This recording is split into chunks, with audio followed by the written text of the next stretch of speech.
నాకు కూడా ఒక డౌట్ ఉందండి. ఇప్పుడు ఈ రిలేషన్‌షిప్స్‌లో మీరు విజువలైజేషన్ కోచ్. అందులో ఎక్స్‌పర్ట్ మీరు. సో, రిలేషన్‌షిప్స్ బ్యూటిఫుల్‌గా అవ్వటానికి విజువలైజేషన్ కూడా ఏమన్నా తోడ్పడుతుందా కపుల్స్‌కి? అనేది నాకెప్పుడు ఒక డౌట్. చాలా ఉపయోగపడుతుందండి. ఇప్పుడు జనరల్‌గా రిలేషన్‌షిప్‌లో ఆరోగ్యకరమైన రిలేషన్‌షిప్ కొంతకాలం తర్వాత తగ్గిపోవడానికి కారణం ఏంటంటే, జనరల్‌గా మనం 95% ఆఫ్ ద లైఫ్ మనం పాస్ట్‌లో జీవిస్తుంటాం. అంటే మన రియాక్షన్స్, మన బిహేవియర్స్, మన యాక్షన్స్, మన డెసిషన్స్ ఇవన్నీ గతానుభవాల మీదే ఆధారపడి ఉంటాయి. ఇప్పుడు పొద్దున్న నిద్ర లేస్తూనే ప్రతి మనిషి కుడివైపా ఎడమవైపా లేచేది అది ఫిక్స్డ్. ఎంత బ్రేక్ఫాస్ట్ చేస్తారో మీ రియాక్షన్స్, మీ యాక్షన్స్, మీ రిలేషన్షిప్ ఇవన్నీ ఫిక్స్డ్. కొంతకాలం తర్వాత your life become mechanical. So మీరు ఏం చేయాలనుకున్నా గతంలో మీ అనుభవాలు ఉంటాయి కాబట్టి ఆ అనుభవాన్ని రిపీట్ చేస్తూ ఉంటారు.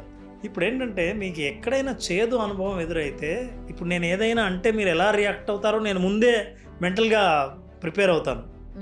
సో మీకు ఎట్లా చెప్పాలో, ఎంత కోపంగా చెప్పాలో నేను ఇంతకుముందు చెప్పినట్టే మళ్ళీ నేను మెంటల్గా ప్రిపేర్ అవుతాను. అంటే పాస్ట్లో ఎట్లా బిహేవ్ చేశానో నేను అట్లే బిహేవ్ చేయడం మొదలు పెడతాను.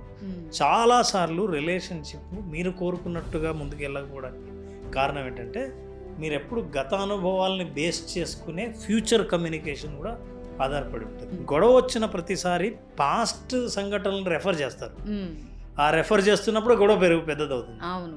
అయితే విజువలైజేషన్ ఏం చెప్తుందంటే మీకు ఏం కావాలి, ఇప్పుడు మీరు ఎలా రెస్పాండ్ అవ్వాలి, నేను ఇలా మాట్లాడితే మీరు అలా రెస్పాండ్ అవ్వాలంటే నేను ఎలా మాట్లాడాలి అనేది నా ఫ్యూచర్ కమ్యూనికేషన్ని డిజైన్ చేసుకుంటే my results will be completely different. So visualization ఏం చేస్తుందంటే మీ భవిష్యత్తును చెప్తుంది.